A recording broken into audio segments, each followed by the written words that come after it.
Ang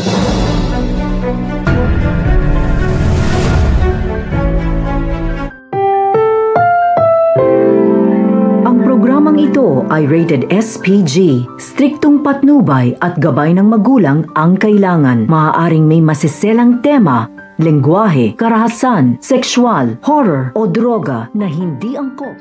Kahit nga pinagtatakpan nga nito ni Lynette itong si Doc Benitez, ay patuloy pa rin nga nag-aalala itong si Josa dahil na nga rin malakas ang kutob nga niya na sinasaktan nga nito ni Doc Benitez itong si Lynette dahil nang hawakan niya nga ito ay bigla na lang umilag ito sa sakit sa kanyang braso.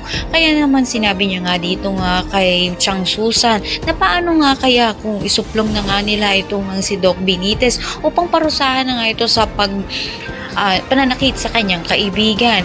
Hindi naman nga makasagot itong si Chang Susan dahil kinakailangan pa rin nga raw nila na magkaroon ng matinding ebidensya upang masabi na nga nila sa kinauukulan. Sa kabilang banda naman nga ay darating na nga itong mag-ina na si Moira at si Zoe sa Apex at dito nga magkakaharap si Justin at si Zoe.